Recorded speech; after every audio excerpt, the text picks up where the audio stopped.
अब हम लोग अपने नेक्स्ट टॉपिक की ओर बढ़ते हैं, that is the pregnancy and embryonic development. Pregnancy की प्रोसेस शुरू हो जाती है just after the process of the implantation. ये हम जान रहे हैं कि प्रोसेस ऑफ फर्टिलाइजेशन हुआ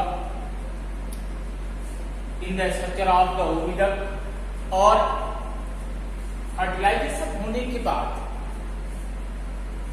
उस फर्टिलाइज्ड ओवम में सेल डिवीजन की प्रोसेस होने लगती है। ब्लास्टोमियर्स बनते हैं। ब्लास्टोमियर्स के बनने के बाद स्टेज ऑफ मारुला का आता है, मारुला फॉर्मेशन होता है, मारुला बने और उसके बाद ब्लास्टोसिस्ट बन जाएंगे। ब्लास्टोसिस्ट बनने के बाद वो ब्लास्टोसिस्ट इम्प्लांट हो जाते हैं, और इम्प्लांटेशन की प्रोसेस इस यूटेरस के इंडोमेट्रियम लेयर में होती है। तो इम्प्लांटेशन के बाद फिर सेल प्रोसेस कॉन्टिन्यूअस चालू रहेगा, सेल का डिवाइड होना। और इंटायरली अगर हम बात करें तो प्रोसेस ऑफ एम्ब्रियोनिक डेवलपमेंट जो है, वहां तीन चीजें हमको दिखाई पड़ती है। Process of cell division, process of cell differentiation and gene expression. तो जीन एक्सप्रेशन की बात जेनेटिक्स में हम लोग करेंगे।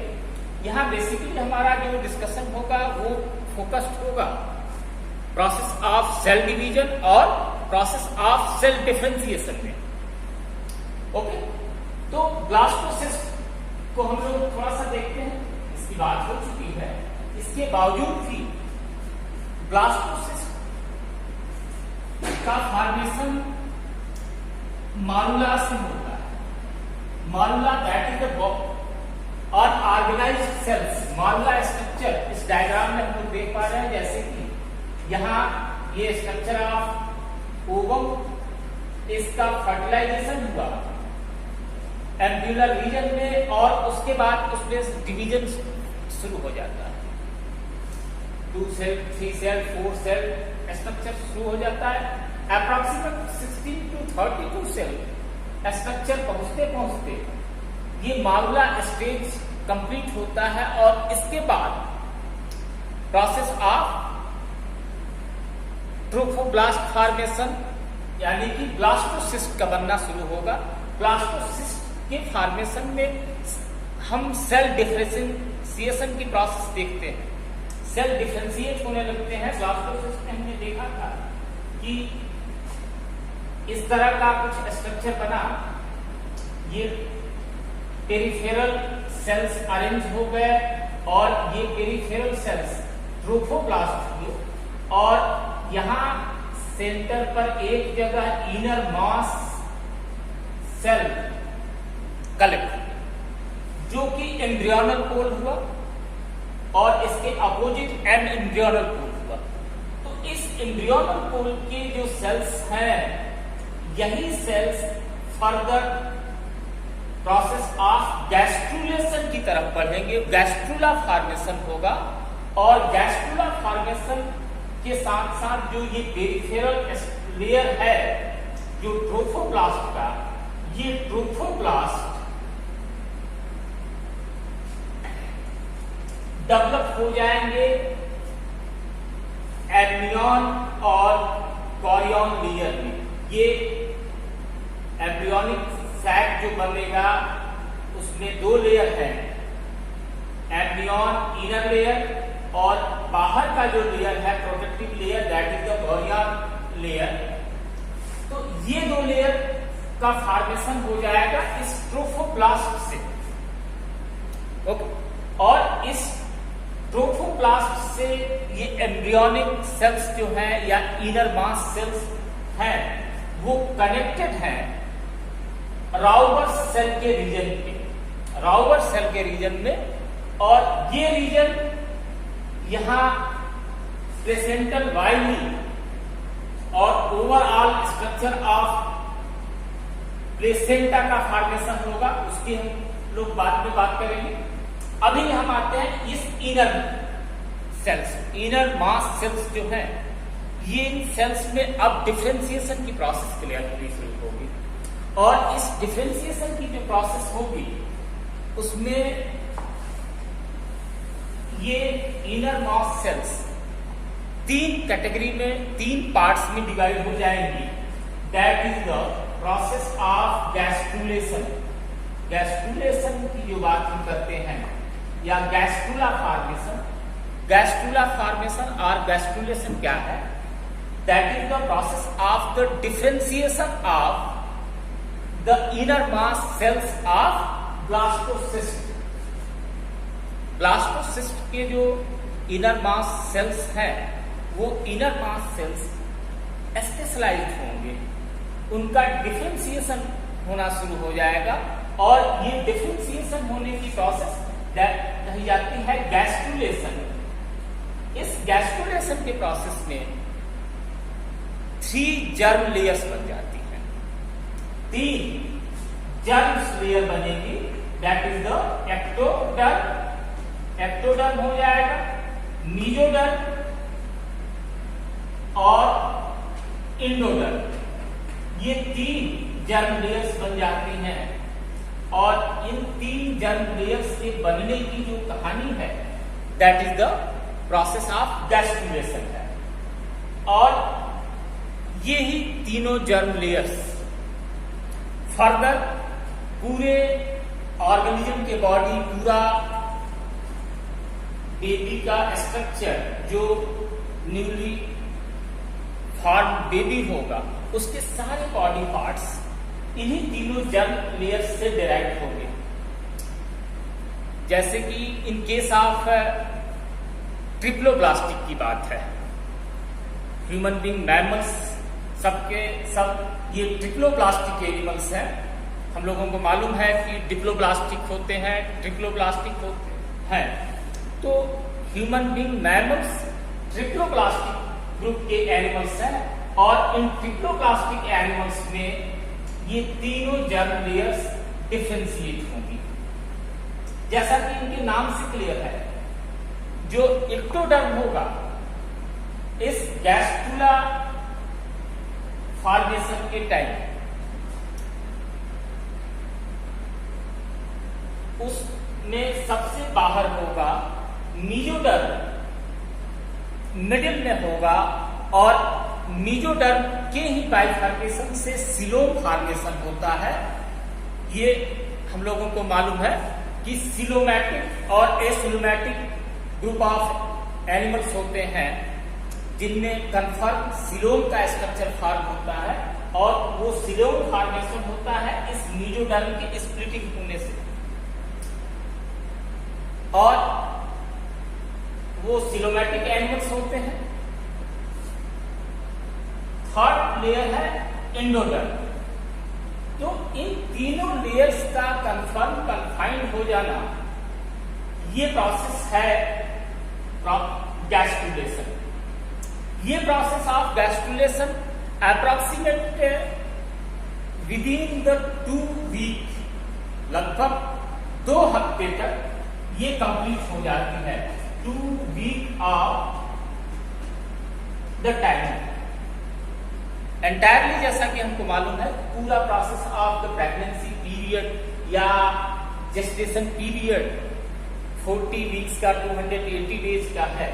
तो इसमें अप्रोक्सीमेट 14 to 15 डेज और 2 वीक का टाइम में गैस्ट्रुलेशन कंप्लीट हो जाता है। एक बात और हमको यहाँ याद कर लेना होगा कि एंटायरली प्रोसेस ऑफ जेस्टेशन को 3 सब स्टेजेस में हम डिवाइड कर लेते हैं, जिसमें से first stage pre embryonic stage कहा जाता है। ये pre embryonic stage first 2 week का टाइम होता है। और इस फर्स्ट 2 वीक टाइम में प्रोसेस ऑफ गैस्ट्रुलेशन होता है। फ्रॉम द 3rd वीक, तीसरे हफ्ते से लेकर 8वें हफ्ते तक का टाइम एम्ब्रियोनिक डेवलपमेंट का टाइम होता है। और यानी कि अप्रोक्सीमेट 2 मंथ ऑफ टाइम, 2 महीने तक का टाइम ड्यूरेशन जो है वो एम्ब्रियोनिक डेवलपमेंट का है। और उस एम्ब्रियोनिक डेवलपमेंट के बाद it means after the 2 month, 2 महीने के बाद फीटल डेवलपमेंट का ड्यूरेशन होता है, फीटस डेवलपमेंट होता है। ये हमको याद रखना होगा, ये एम्ब्रियोनिक डेवलपमेंट ये 3rd to 8th वीक तक ये कंटिन्यू करेगा और 9th ऑनवर्ड भी 9वें हफ्ते से फीटस का डेवलपमेंट होता है। तो कलेक्टिवली हम कह सकते हैं कि यहां तक की जो प्रोसीजर है, process of the gastrulation, process of gastrulation pre embryonic development होता है और उसके बाद 3rd से 8th वीक तक, तीसरे से 8वें हफ्ते तक एम्ब्रियोनिक डेवलपमेंट है और 9वें हफ्ते से फीटल डेवलपमेंट होता है। एम्ब्रियोनिक डेवलपमेंट में क्या होगा कि ये जो डर्म लेयर्स बनी, जो जर्म लेयर्स बनी, इन जर्म लेयर का अब स्पेशलाइजेशन होगा, different structure, body parts organism के उस फीटस के फॉर्म होने शुरू हो जाएंगे। इस रेफरेंस में जो ये तीनों लेयर्स हैं, इन तीनों लेयर्स में से जो एक्टोडर्म का लेयर है ये मोस्टली एपिडर्मिस का फॉर्मेशन करता है, हमारी स्किन का एपिडर्मिस, और मोस्ट ऑफ द न्यूरॉन्स का फॉर्मेशन इस एक्टोडर्म से होता है। मीजो जैसे नाम से क्लियर है, ये मेजेंट्रीज जो मीजोडर्मल ओरिजिन के गट रीजन के स्ट्रक्चर्स मोस्टली इससे फॉर्म होते हैं और इंडोडर्म से इंटरनल स्ट्रक्चर्स बॉडी के फॉर्म होते हैं। डिफरेंट पार्ट्स ऑफ बॉडी का फॉर्मेशन इन्हीं तीनों डर्म लेयर से होता है। इन तीनों डर्म लेयर के फॉर्मेशन के साथ साथ अब एम्ब्रियो का डेवलपमेंट शुरू होगा। इस एम्ब्रियोनिक डेवलपमेंट में सबसे पहला जो स्ट्रक्चर बॉडी में ऑर्गन डेवलप होता है वो ऑर्गन होता है ह्यूमन हार्ट का। सबसे पहला structure in the first month human heart का फॉर्मेशन कंप्लीट हो जाता है during the process of the gestation. Second month formation of the limbs and digits हो जाते हैं, उनके हाथ पांव के स्ट्रक्चर्स, लिम्स का डेवलपमेंट होना शुरू हो जाता है और उसमें फिंगर्स, डिजिट्स फॉर्मेशन होना शुरू हो जाता है। फर्स्ट मंथ में हार्ट का फॉर्मेशन हुआ, सेकेंड मंथ में लिम्स का फॉर्मेशन होता है। थर्ड मंथ आते आते मोस्ट ऑफ बॉडी ऑर्गन्स का फॉर्मेशन कंप्लीट होने लगता है, कंप्लीट हो जाते हैं मोस्टली बॉडी ऑर्गन्स उसके, और थर्ड मंथ कंप्लीट होते होते दैट पूरे जेस्टेशन पीरियड को, प्रेगनेंसी को कॉमनली हम 40 हफ्ते, 9 महीने या 280 डेज कहते हैं। तो कॉमनली जो मंथ में डिवाइड करते हैं तो 3 महीने को फर्स्ट 3 मंथ्स ये कहा जाता है फर्स्ट ट्राइमेस्टर, फर्स्ट ट्राइमेस्टर कहा जाता है। तो ऑलमोस्ट फर्स्ट ट्राइमेस्टर कंप्लीट होते होते उस न्यू ऑर्गेनिज्म के सारे बॉडी ऑर्गन्स कंप्लीट हो जाते हैं, उनका फॉर्मेशन कंप्लीट हो जाता है। और इसके बाद इसमें डेवलपिंग एम्ब्रियो में, अब एम्ब्रियो नहीं है, फीटस में हार्ट बीट शुरू हो जाती है, कंप्लीट क्लियर साउंड वेव सुनी जा सकती है। With the help of the stethoscope doctors check कर लेते हैं कि उसके हार्ट बीट की, उसकी फिजिकल कंडीशन क्या है। इसके साथ ही साथ उसके जेनाइटल ऑर्गन्स भी कंप्लीट हो गए हैं, और इस जेनाइटल ऑर्गन्स के कंप्लीट हो जाने के, फॉर्मेशन हो जाने की वजह से उसका सेक्स डिटर्मिनेशन भी क्लियर हो जाता है, एक्सपोज हो जाता है। और इस रेफरेंस में एक बात यहां डिस्कस करना हम लोगों को बहुत जरूरी है, इस एमनियोटिक कैविटी के बारे में। एमनियोटिक कैविटी एक कैविटी फॉर्म होती है इस पूरे एम्ब्रियो के चारों तरफ, जो कि एमनियोट और गोरियान मेम्ब्रेन बने थे। तो इसमें एमनियोटिक फ्लूइड प्रेजेंट होता है और इस एमनियोटिक फ्लूइड फैसिलिटेट करता है इस डेवलपिंग एम्ब्रियो को एक सुटेबल एनवायरनमेंट प्रोवाइड करता है, बुएंसी प्रोवाइड करता है, जहां की वो ऑप्टिमम टेम्परेचर और कंडीशन उसको मिल सके प्रॉपर सर्वाइवल के लिए, प्रॉपर ग्रोथ के लिए, प्रॉपर मूवमेंट के लिए। इस ग्रेजुअली 5th मंथ आते आते इसमें बॉडी मूवमेंट भी शुरू हो जाएंगे। तो ये एमनियोटिक फ्लूइड उसके लिए मस्ट है। लेकिन इसके रेफरेंस में एक बात हमको जाननी जरूरी है, the process of amniocentesis. Process of amniocentesis क्या होता है कि उस प्रोसीजर में इस एमनियोटिक फ्लूइड को निकालकर और उसको एग्जामिन किया जाता है। इन जनरल इस प्रोसेस ऑफ एमनियोसेंटोसिस का पॉजिटिव एस्पेक्ट तो ये है कि उससे ये डिटेक्ट किया जाए कि कोई जेनेटिक डिसऑर्डर तो नहीं है इस डेवलपिंग बेबी में। लेकिन इस प्रोसेस ऑफ एमनियोसेंटोसिस का बहुत बड़ा मिसयूज होता रहा है to detect, find out the gender of the developing features. Female genocides, इससे एमनियोसेंटोसिस के प्रोसेस से ये कंफर्म किया जा सकता है कि डेवलपिंग फीटस का जेंडर क्या है। और स्पेशली हमारे देश में ये प्रॉब्लम रही है कि लोगों का फर्स्ट प्रेफरेंस होता है कि उनका बच्चा जो हो वो मेल बेटा चाहिए, जबकि इसके पीछे की सारी कहानी आप सब जानते हो कि आजकल फीमेल चाइल्ड गर्ल्स ज्यादा अच्छी हो रही हैं, ज्यादा उनका पेरेंट्स के लिए अफेक्शन हो रहा है, वो ज्यादा रिस्पॉन्सिबल है, ठीक है। लेकिन जो सोशल स्टिग्मा है तो उसके लिए एमनियोसेंटोसिस की प्रोसेस के थ्रू इस एमनियोटिक फ्लूइड को निकालकर और उसको एग्जामिन करके ये पता लगाया दिया जाता है कि वो डेवलपिंग फीटस का जेंडर क्या है। ये एक मिसयूज है। एक मॉडर्न टेक्नोलॉजी और आई है, इसका भी यूज हो रहा है, अल्ट्रासोनोग्राफी करा ली जा रही है। तो ये इलीगल प्रोसीजर्स हैं, ये गलत है, क्योंकि हम नेचर को इम्बैलेंस कर रहे हैं। मेल फीमेल रेशियो जो सोसाइटी में वैरी करती जा रही है हमारे यहाँ, इसके पीछे ये सारे रीजंस भी हैं।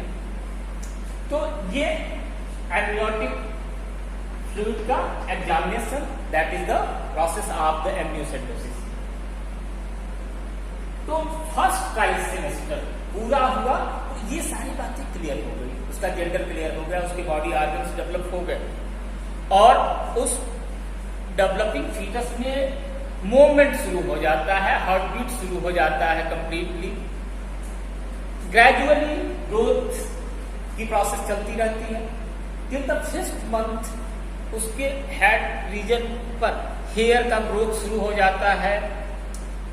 6th मंथ आते आते एंटायर बॉडी पर हेयर्स आ जाते हैं।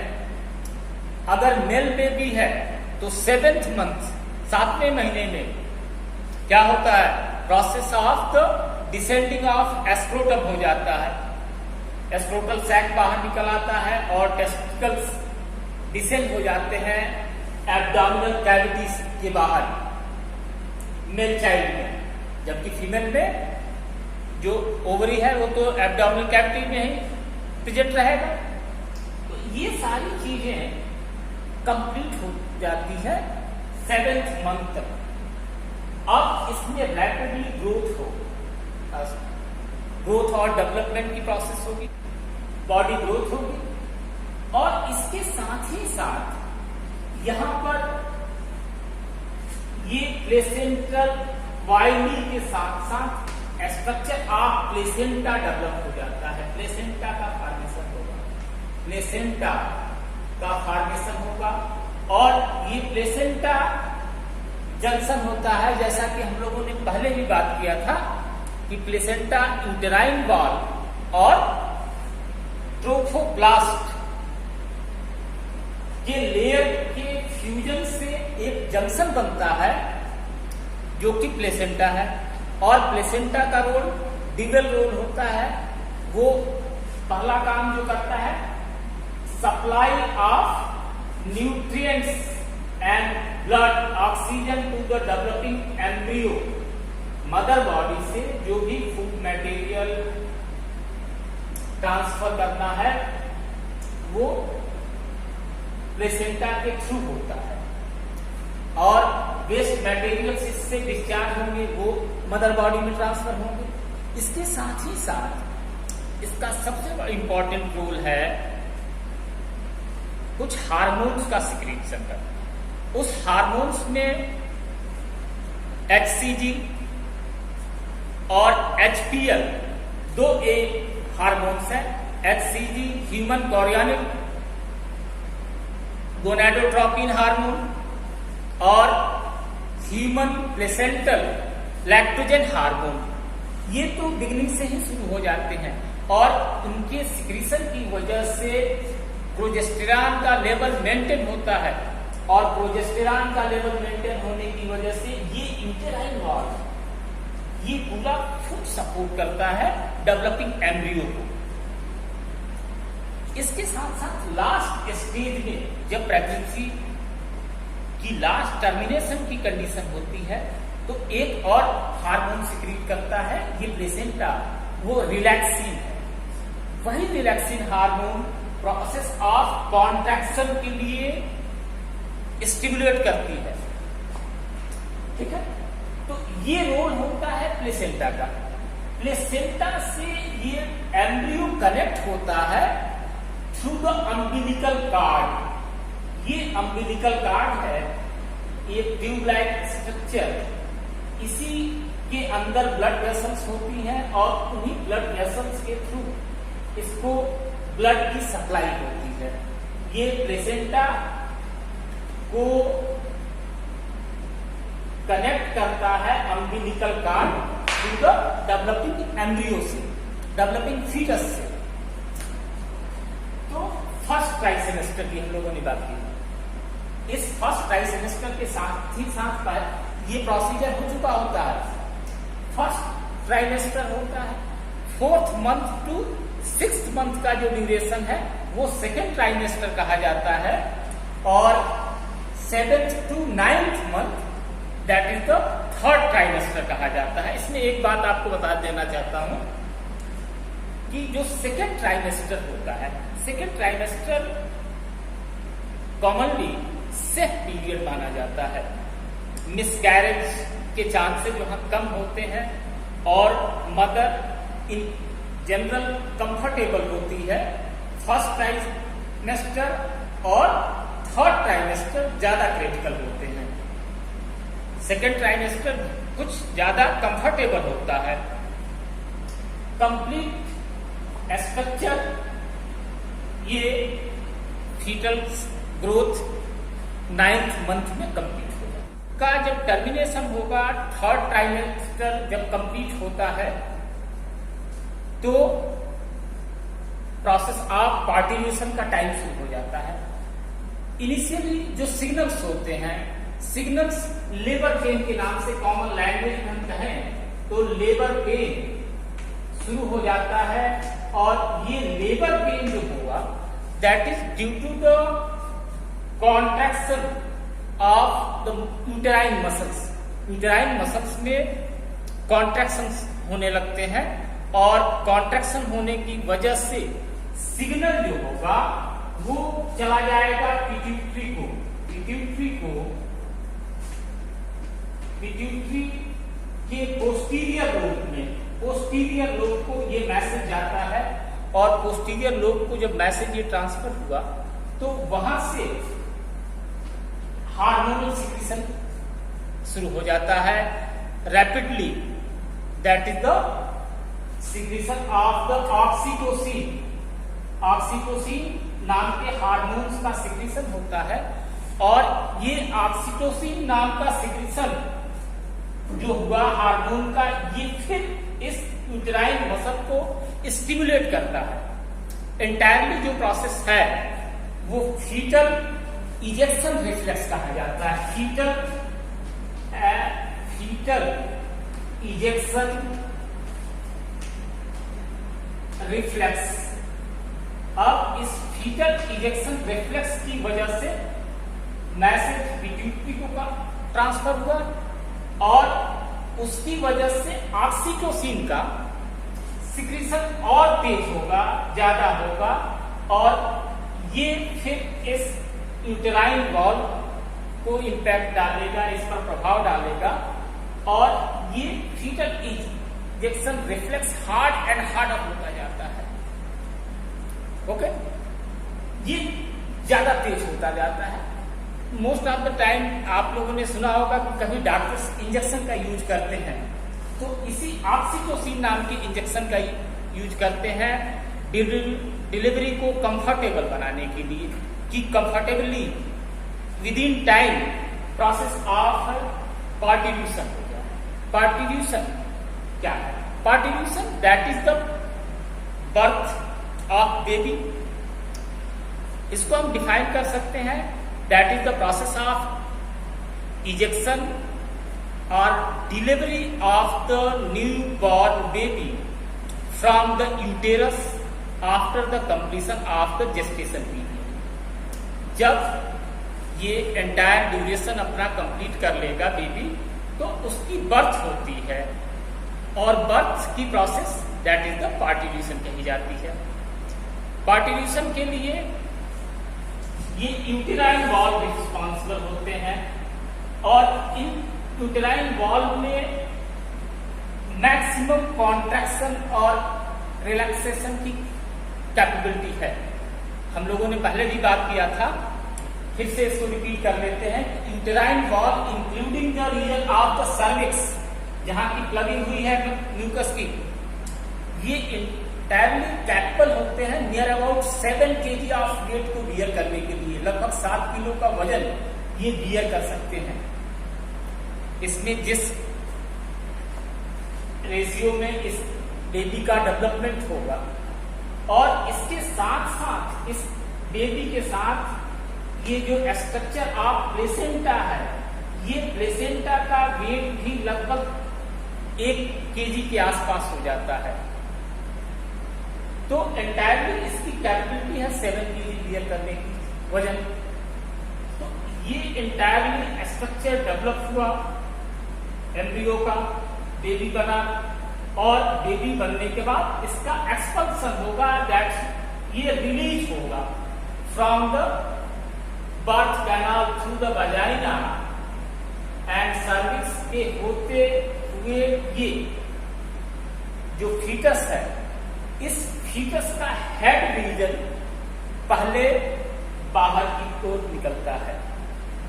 इस वजाइना से पहले इस फीटस का, इस बेबी का हेड रीजन, सर वाला हिस्सा बाहर निकलता है, और फिर धीरे धीरे पूरी बॉडी बाहर निकल आती है।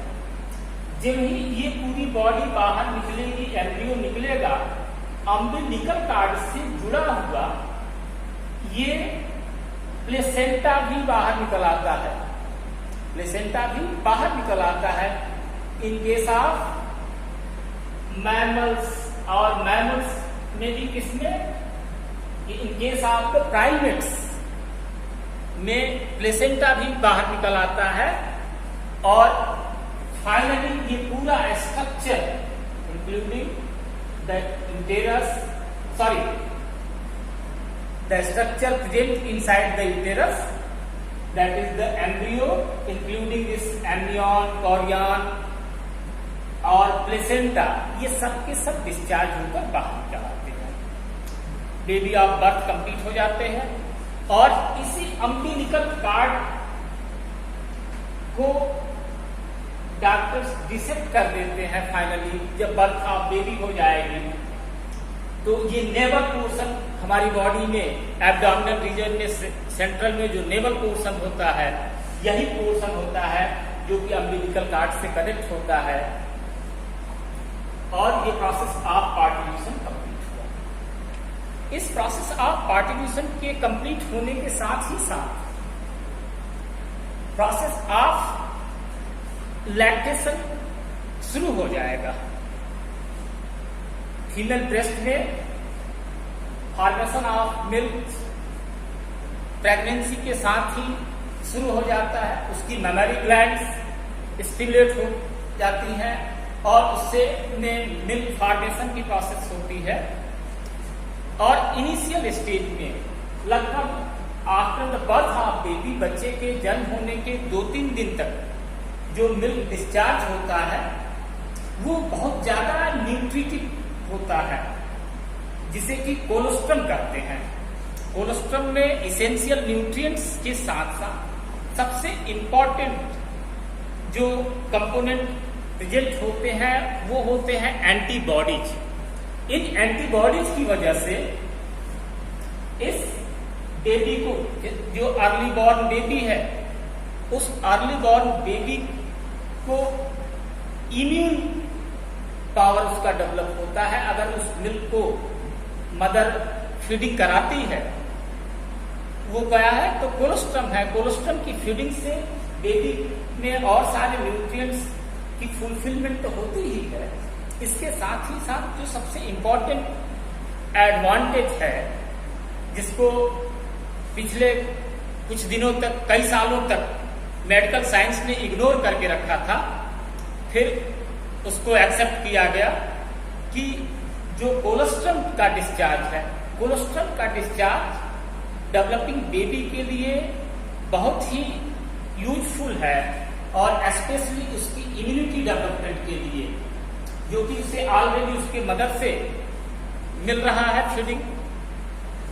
तो इस तरह after the birth of baby process of lactation शुरू हो जाएगा। और इस तरह हम लोग कहें तो हम लोग इस चैप्टर को अब वाइंड अप करने की कंडीशन में आ गए हैं। ओके, एक बार फिर से इसको रिव्यू कर लेते हैं। Process of parturition, that is the birth of baby. Simply हम डिफाइन क्या करेंगे? It is the process of the expulsion of the baby from the uterus of mother. ठीक है, इस एक्सपल्सन के लिए contraction of muscles, uterine muscles का contract होगा और इसको कहते हैं क्या कि जो शुरुआत होगी that is the foetal ejection reflex. Foetal ejection reflex शुरू होगा।